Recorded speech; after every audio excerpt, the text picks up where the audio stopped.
right, let's dive in. We're tackling Mel Robbins, the let them theory today. You guys have sent over a ton of notes and highlights, which is amazing. Got the book right here too. So I guess our mission today is to figure out what this let them thing is all about. And more importantly, how it might apply to, well, you know. Yeah. The title itself is pretty intriguing, right? It kind of feels like it's pushing back against like a lot of the social norms we've all grown up with. It totally is. Yeah. Like defying expectations. It's kind of rebellious in a way. It is. It's all about letting go of that need for approval. Yeah. You know, just living life on your terms. But how do you actually do that? Yeah. That's the big question. That's the million-dollar question. Right. That's what we're here to unpack. From a psychological perspective, I think this concept is so fascinating. Oh, totally. Because, we are social creatures, right? Yeah. By nature. Like, we are wired to... It's in our DNA. Exactly. So how do you just turn that off? Right. That's what's interesting. Well, and Robbins, she jumps right in with this idea of let them in chapter 1. It's like she's saying, look, people are going to have opinions. You can't control that. So just let them have their thoughts and you focus on you. Right. It's like, let them think what they think. Exactly. I'm going to do my thing. Yeah. It's very empowering. It is. But also kind of scary. Oh, absolutely. It's like she's encouraging us to evolve beyond our primal need for acceptance. Right. There's actually there's a region of our brain. There is. Called the anterior cingulate cortex.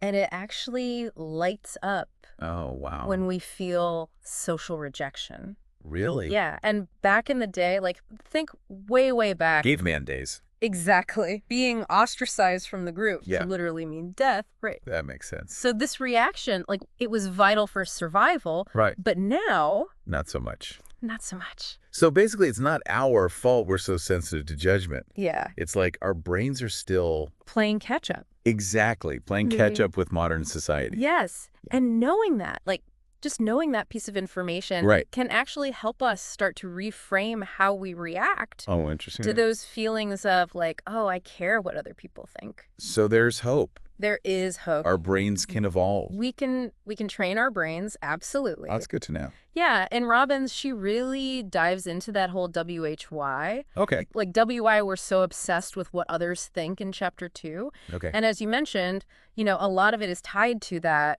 wiring. Evolutionary wiring. Right. But then she takes it a step further in chapter 3, and she links this need for approval to what she calls fragile self-esteem. Ooh, that's a good term. Fragile self-esteem. It is. And she points out like how social media has basically turbocharged this whole dynamic. Oh, yeah. I can see that. Right. It's like constantly comparing yourself to other people. It's like we've become addicted to external validation. Those likes, the comments, the followers, they've become these markers of self-worth. And it can be really detrimental. Robbins, she makes this point that I found super insightful. She argues that constantly apologizing, especially for things that aren't our fault, actually reinforces this fragile self-esteem. Oh, that's interesting. So it's like you're saying, I'm not good enough unless you approve of me? Exactly. But shouldn't confidence come from within? Like, not from what other people think? You're spot on. That's exactly it. And that's where things start to get really interesting. In chapter 4, Robbins kind of shifts gears and talks about this idea of personal responsibility. Yep. And now, this might sound a little counterintuitive at first, but her argument is that when you take ownership of your choices, good any bad, you actually become more empowered, not less. Huh. So it's like, instead of blaming others or circumstances, you're like, okay, I made this choice. Now what can I learn from it? Right. Yeah. And isn't that a more attractive way to live? It is, yeah. It's definitely more proactive. It's using empowerment over helplessness. Right. Absolutely. And I think she even gives an example of, like, someone who keeps getting passed over for a promotion. She does. And instead of playing the victim, they're like, okay, what am I doing? Am I showcasing my skills? What can I change? And then they end up getting that promotion because they took responsibility for their situation. That's a fantastic example. Yeah, it really illustrates the point. It really does. It's not about blaming yourself. It's about realizing you have agency in your own life. You have the power to change things. Exactly. Okay, so we've got this need for approval tied to evolution. We've got this trap of fragile self-esteem, and now this call for personal responsibility. Hmm. Where does Robbins go from there? Well, in chapter 5, she starts tackling people-pleasing behaviors head on, and she makes this really fascinating observation about how often we apologize, Oh, yeah, we do. especially women, for things that we don't even need to apologize for. Oh, 100%. It's like, oh, sorry. Sorry that the Wi-Fi's out. Exactly. It's like we've been conditioned to, like, downplay ourselves Mm, and avoid rocking the boat yeah, at all costs. But, I mean, isn't there value in being polite and considerate? of course. You know, like, where's the line between that healthy consideration Right. and excessive people-pleasing? That's the million-dollar question. Yeah. And Robbins, she argues that constant apologizing, it stems from a desire to avoid conflict Oh, interesting. or to gain approval, Okay. rather than like genuine remorse or empathy. Right. So think about it. Yep. Have you ever caught yourself saying sorry for something that was totally out of your control Oh, all the time. or something super minor? Yeah, yeah. Like if I bump into someone on the street, it's just like an automatic, sorry. Right.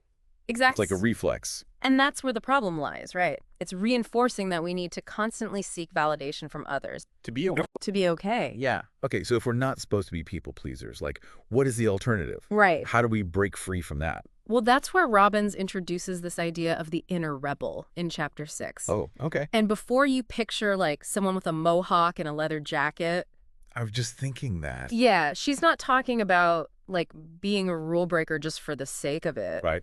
It's more about that part of you, like that voice inside Yeah. that wants to live authentically, even if it means going against societal norms or expectations. Right. It's like that little voice. It's like, you know what? Yes, I'm going to do what feels right to me, even if it's not what everyone else is doing. exactly. Like I'm going to wear that crazy outfit. Yes. Even if people think it's weird. Yes, and that ties back so beautifully to the personal responsibility piece we were Oh. discussing earlier. Because when you embrace that inner rebel, you're essentially taking ownership of your choices. Right. And you're saying, this is who I am, and I'm not apologizing for it. Powerful stuff. So it's like finding that balance between shedding the need to please everyone, Yeah, but also staying true to yourself, right. to what really matters. Yeah, absolutely. I imagine that's got to be tricky, right? It is. It is. And that's precisely what Robbins explores in the rest of the book. You know, she provides like practical strategies for setting boundaries, Oh, good. saying no effectively, Yeah. and ultimately creating a life that reflects your authentic self, Not the expectations of but others. not what other people think you should be doing. Right. That's so important. It is. Sounds like we've got a lot more ground to cover. This is already making me rethink, like, some of my own people-pleasing tendencies. Oh, yeah, for sure. It makes you think. Definitely.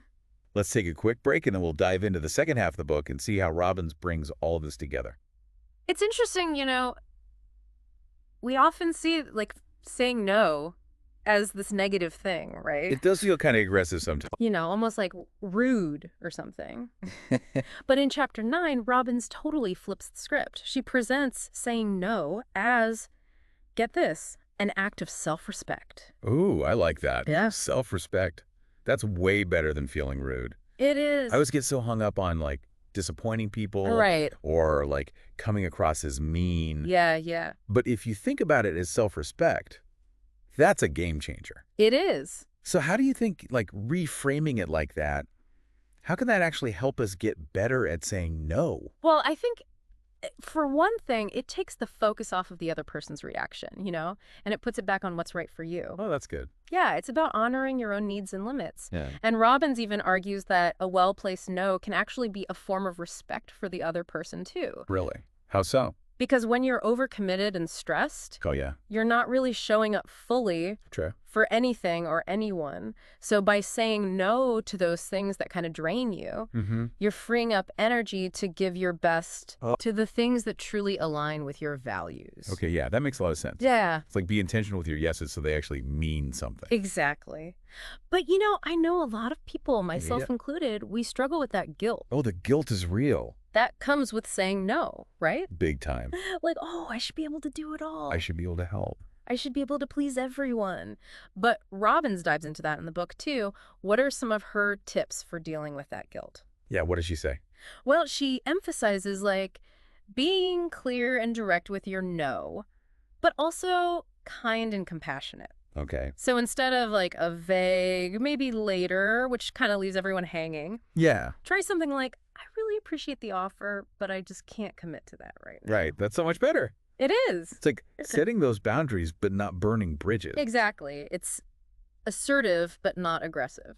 I like that. Yeah. And speaking of boundaries, didn't Robbins connect all of this back to those unhealthy validation-seeking patterns we were talking about? Oh, she did. Yeah. That was interesting. Like how it Yeah. all ties together. It does. It all comes full circle. In chapter 7, she argues that, people-pleasing Mm-hmm. and that inability to say no, Yeah. it often stems from that same fear The fear of judgment. of rejection, yeah. Oh, yeah. We're so worried about pleasing everyone that we end up neglecting our own needs. Right. And then we feel resentful in the process. Yeah, it's like a vicious cycle. It is a vicious cycle. We're constantly seeking approval to feel worthy, but then we end up feeling exhausted and unfulfilled. It's because we're not living in alignment with our true selves. Exactly. Oh, man. And that's why setting boundaries is so crucial, right? It's about reclaiming your time, your energy. Yeah. making choices that reflect what truly matters to you.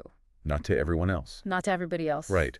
I'm starting to see how this all, connects. It's all interwoven, isn't it? Yeah, it's not just about saying no. It's not just about the inner rebel. It's about understanding, the deeper stuff. It's the psychology behind it. Yeah. And then actually making a conscious choice to act differently. And that's where the real empowerment comes in. It is. And speaking of empowerment, Robbins tackles another big hurdle in Chapter 10. Fear and doubt. Ooh, yeah. Which I think we all struggle with. Oh, absolutely. Those are familiar foes, right? They can be so paralyzing. It can be. How does how does she suggest we deal with those things in the context of this let them theory? Well, she acknowledges right off the bat that fear is a natural human emotion. Okay. It's not about trying to, eliminate it So completely. you can't just, turn it off. You can't. Yeah. But she encourages us to, reframe it. Frame it. Okay. Yeah, view it as a signal. Yeah, it's a good goal. Yeah, that we're on the verge of something new and potentially transformative. Ooh, okay. So it's I'm feeling scared. That means I'm about to do something awesome. Exactly.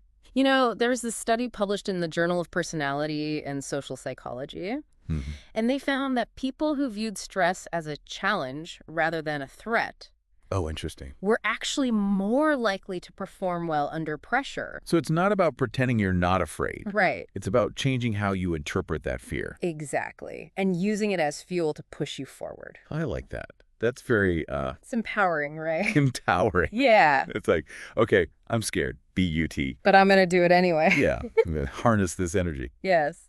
And Robbins also talks about the importance of action. Yeah. She says, one of the best ways to overcome fear and doubt is to just take action. Just do it. Just do it, even if it's a tiny step, even a small step. Because action builds confidence. It does. It's like proving to yourself you can do it, even when it's scary. Exactly. And each step kind of chips away at that self-doubt. It's like you're building those muscles. Yes. And it reinforces that belief that you are capable. That you can handle it. Yes. She even argues that fear itself can be a guidepost, pointing us towards the things that really matter to us. So it's if something doesn't scare you a little. Maybe it's not pushing you enough. Right. Maybe it's not the right thing. Yeah. Oh, and that reminds me of something else Robbins talked about, redefining success. Yeah.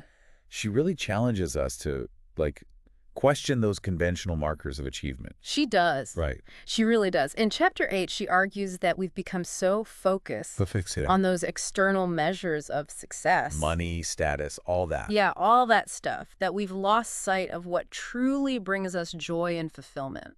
I think that resonates with a lot of people. It does. Because, we're constantly bombarded with images of, the perfect life. Oh, yeah, especially on social media. Everywhere. And it's so easy to get caught up in that comparison game. It is. And I think she's saying, step off the treadmill. Step off the treadmill. It's a recipe for unhappiness. It is. Robbins encourages us to define success on our own terms. I love that. Define your own success. Yes. What does a fulfilling life look like to you? What brings you joy and a sense of accomplishment? What are your values? Yes. It's about aligning your actions with what matters to you, not with someone else's definition of success. Exactly. And this ties back to the whole let them philosophy. Right. Because when you're clear on your own values, Yeah. it becomes easier to let go of that need for external validation. It's like you're not seeking approval from the outside world just because you've already found it within yourself. Exactly. Okay, so we've covered a lot of ground here. We have. Like from the psychology of approval seeking to the power of saying no. To defining our own success. It's amazing. But I'm curious, how does Robbins bring all of this together in that final chapter? Well, in chapter 11, she paints this beautiful picture of what it means to live life on your own terms. You know, it's like she's saying, you've done the work, you've challenged those limiting beliefs, now go out and create the life you were meant to live. I love that. That's so inspiring. It is, it is. It sounds like a really powerful culmination of all these ideas we've been talking about. It really is. I'm excited to hear more about like how she envisions that playing out in our everyday lives. Yeah, me too. This is getting really good. I think we need to dedicate the whole next part to discussing that last chapter and then wrap things up. I'm on board. Let's do it. So chapter 11, it really does bring everything together. It's like Robbins is laying out this vision, you know, of what it looks like to really live authentically, where you're not driven by that constant need to please everyone or fit into some like predefined box. Of like permission to create your own definition of success and what a fulfilling life looks like for you. Yes, exactly. And she highlights some really key elements in this last chapter. Oh, like what? Well, she keeps coming back to self-awareness. Like it all starts there. Right. Understanding your values. What are your strengths? What are your passions? Yeah. Really getting clear on what matters to you, not what society tells you should matter. That's so hard though, right? I mean, we're just constantly bombarded with these messages. I know. Like what we should be doing, what success should look like. It's so easy to get caught up in that. It is. Like that comparison game. It's everywhere. So how do we even like start to tune out that noise and connect with that inner compass? It takes effort, that's for sure. But Robin, she encourages things like journaling, reflection, maybe even therapy if you need it. Oh, okay. Yeah. It's about peeling back those layers of like all that conditioning we've all experienced. All those shoulds. Exactly, to get to the core of like who you really are. So you can't let them if you don't even know who you are yet, right? Right. You got to know yourself first. Okay, so you've got that self-awareness. Then what? Then it's about action, right? It's putting it all into practice.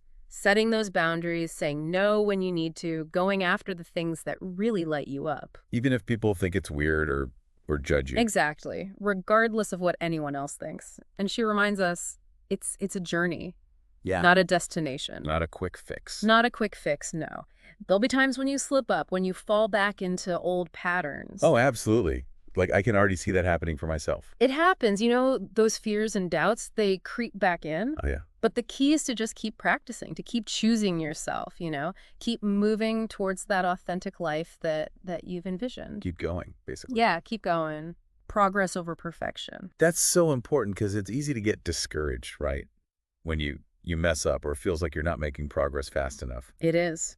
But I'm still curious, though. How does Robbins address, like, those moments of doubt and insecurity that come up? Because it can be really scary, like putting yourself out there, risking that judgment and rejection. It can be. And she doesn't shy away from that. She acknowledges those fears, but she actually reframes them. Oh, how does she reframe them? As opportunities for growth. Oh, I like that. Yeah, she argues that when you're feeling scared or uncertain, it often means you're pushing yourself outside of that comfort zone. Ooh, yeah, I've heard that before. Growth happens outside of your comfort zone. Exactly. And that's where the magic happens, right? It's true, but it's still scary. Yeah. So what are some things people can, like, actually do to move through that fear? Well, one thing she suggests is to focus on your why. Like, why is it so important to you to live a life that's true to yourself? What are those benefits you're going to experience when you let go of needing everyone to approve of you all the time? So connect with that deeper motivation. Got it. Yeah, and it can really help fuel you through those tough moments, you know? Yeah. Another thing she talks about is surrounding yourself with people who support you.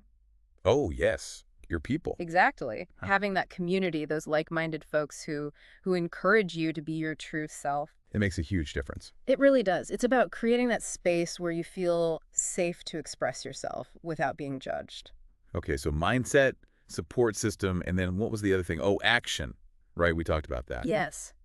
taking those steps, even the small ones, it really builds confidence and momentum. It all ties together. I think Robbins does a great job, like really laying out the why and the how of this let them philosophy. I agree. She doesn't just say, stop caring what people think. Right? There's more to it. She actually gives you this like framework for understanding it all Yeah. and then practical tools to shift your thinking and your behavior.